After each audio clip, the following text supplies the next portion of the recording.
So ayan na, magandang araw po sa lahat mga kasuelo at welcome back po dito sa ating YouTube channel. At ako nandito po kay Roger ngayon ay pinaghatid ko sila ng ulam at si Rosalina ang nagluluto ng ulam dahil medyo masama yung ating timpla ngayon mga kasuelo. Medyo puyat din ako at masama rin yung mga pakiramdam dahil kahapon ay meron lang pong nangyaring hindi inaasahang aksidente.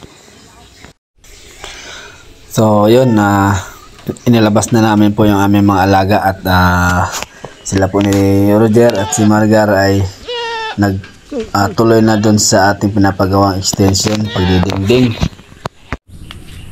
Tapos meron kami bagong recruit na karpentero. Di ka sa... Ha? Mantalongon. Mantalongon dalagat sibo. Oo. Panday lang. Panday iwi. Panday iwi. Sa taot lang. Ako kasawang pinangga. Si Margar nagpatuloy kasi si Tata nagkaroon ng project kaya na-stop ang paggawa din eh. So ano na lang to, dingding. Oh, fly order. Ano pa? Ready na ng mga lipak.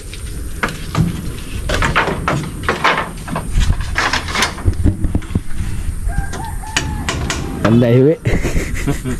Panday iwi. Dati sa mga no? Bukang nawan. May nga. Tapos mga swelo, habang nagpapanday yung dalawa, inano ko muna sila. Tulungan ko muna sila misis na gawin doon banda yung ating mga alaga. Tapos yung iba, pinagtatali ko, nandun yung iba. Tali muna. Kaya tutulong ako doon sa dalawa. Tingnan natin doon, magpag pukpuk tayo. Medyo masama lang yung ating matamlay tayo ngayon mga silo. Masama yung ating pakiramdam. Pero uminom na ako ng gamot para hindi na lumala pa. So yun nga, nakikiramay ako sa pamilya ni GC, ating kaibigan mga silo, kasi meron po nangyari sa kanyang kapatid. Batang bata pa po, talagang masakit na pagkamatay ng kuya ni GC dahil nakasalubong ko pa yung kahapon at nakausap ko pa yung kahapon ng umaga bago ako pumunta ron sa Ormoc ba. Nagtanong pa nga sa akin nun kung saan ako pupunta. Sabi ko sa Ormoc. Yun pala, huling pag-uusap na lang pala namin nun. Siya po ay sumalpok dun sa trailer at nagulungan at talagang durog siya. So nakikiramay ako sa pamilyang Itis sa aking kaibigan na si JC.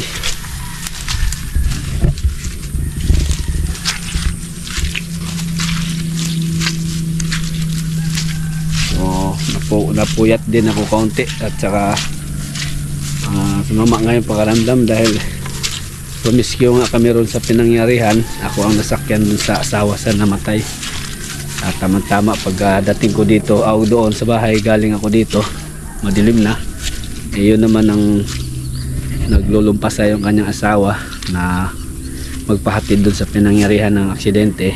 So ako ang nakahatid. So naabutan kami ng ulan noon. Kaya siguro may sinat tayo ngayon. Kaya uminom na rin ako ng gamot. Okay na. So dito na sila. Dito na kayo ha. Kunti lang naman yung kanilang ipapastol kasi tinali ko mga sulo yung iba. Yung ibang kambing. Yung mga pagala. Dito lang muna sila. Hindi muna sila lalayo. Dito lang muna kayo ha. Ngayon lang ako nakapag-vlog ngayong hapon mga silo dahil may nangyaring sa aming kapitbahay. Siyempre official tayo, kung ano kailangan. Yun nga, nagamit yung ating tolda na naman sa tent, pinatong doon. Ngayon lang ako nakabalik din eh. Ulitin ko na, kiramay ako sa pamilya ni GC. Talagang kaawa-awa pagkadali sa kanyang kuya. Meron pa naman po siyang anak na maliit. So talaga kailangan tanggapin. So tuloy pa rin ang mga sila. Ngayon buti na lang nandiyan si Margar, pinasuyo ko sa kanya para paikutan na ng dingding. Ay malapit na ang tracer namin, yung pag-ani ng palay. O kailangan nakakulong na sila or napaikutan na ng dingding yung ginawa nating extension. Para puntahan natin yung dalawa.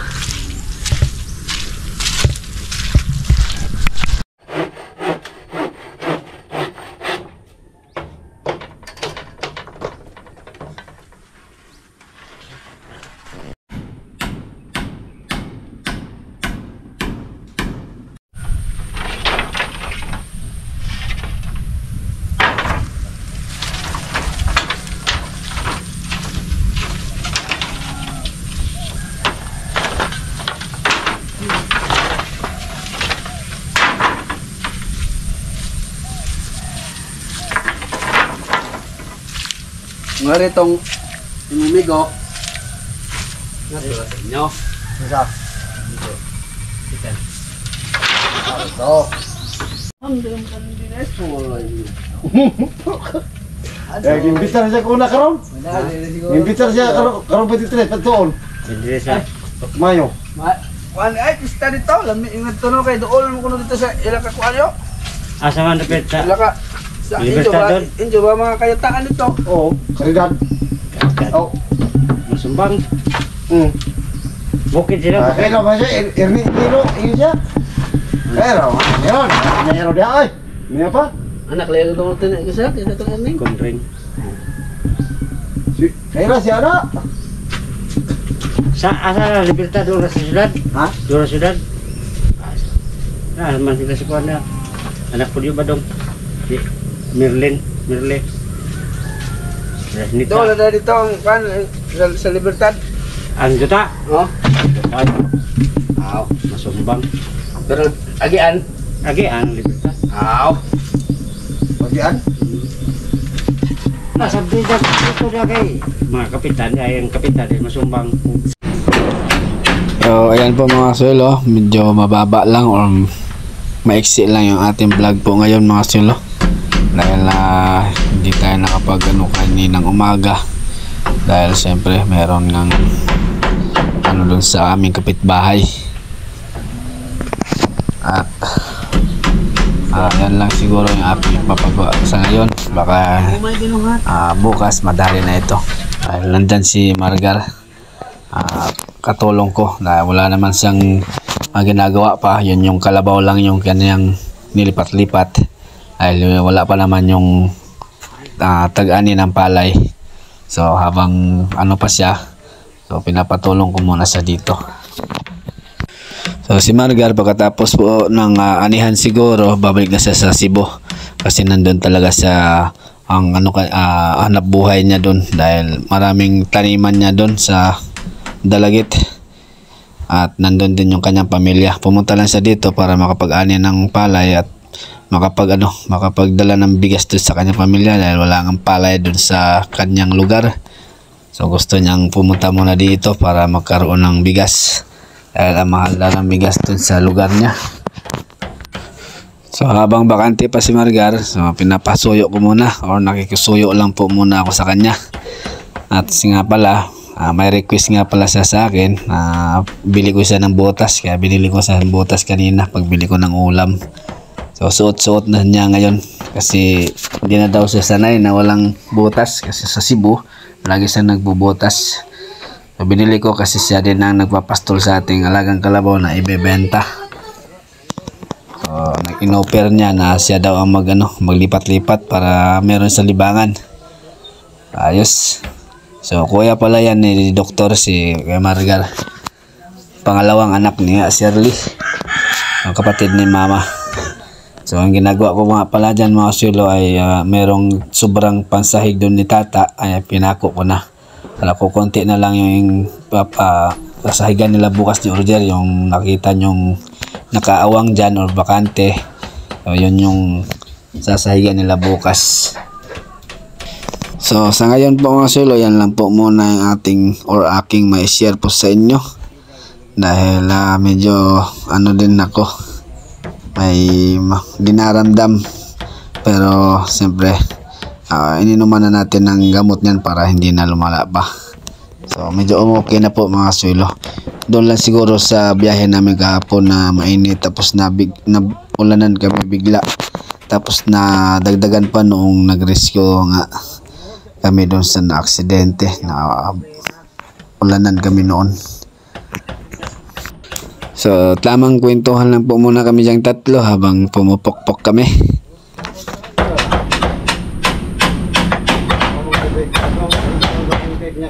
Sila ka pupok ba? Kung napakaw ng itong bubuan. Ang itubukan nila. Ito po ka na anang gabi pagkaw mo kita ni. Siyempre, sino yung mga ipatak? Tabubuan pa. Tabubuan ba? Tabubuan pa kaya mag-init yung lawas. Ang init ng lawas. Ano yung ipatang kang tabubuan. Kaliwanag mo malawas. Di mo dito ka Ngayon mo makataw. ito kiring mga tawanan nag-aliwaros. Ay, buenas na, buenas. Oo, diba?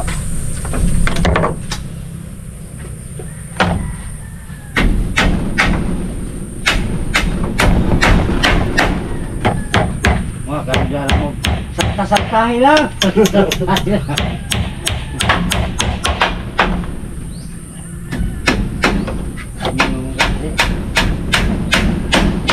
Kasi nga, alam mo, salta-saltahin lang. Salta-saltahin lang.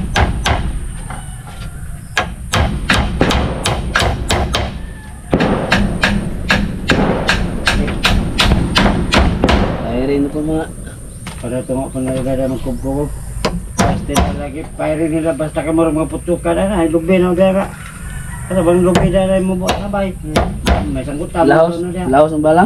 Laos ang bala. At abot pa dito nagtanong. Sila ang tanong sila si Lokring ito. Ta.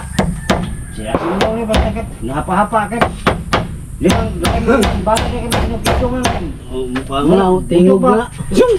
Giligiti kang pistig mo, putukan. So, pala di ay. Report eh. Bayad ka din ito. May natanong niya, igo. Abot ng bala dito.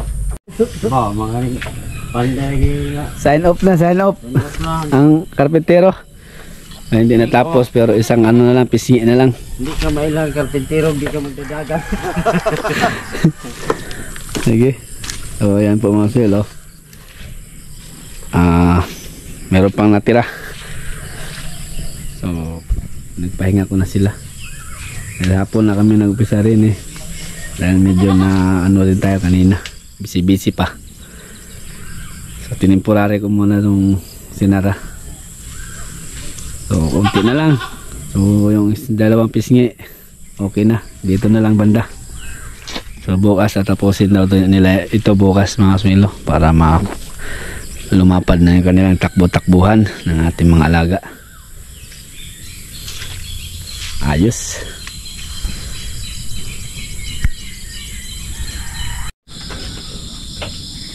Ayan, pumasok na sila mga sulo dahil madilim na. Sige, kunting tiis na lang mga alaga. Luluwang din yung inyong bahay. Kunting-kunti na lang yan. Tapos din luluwang na sila yan bago mag-anihan. So secure na yung ano, yung kulungan nila. Hindi na kain mga sulo dahil may dilim na.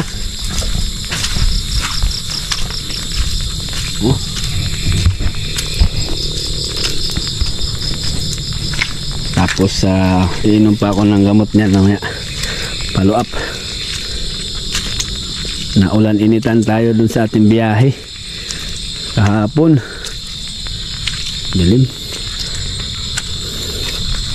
Tapos nagligo din kami sa ulan kagabi at nung nag-rescue kami sa na-aksidente.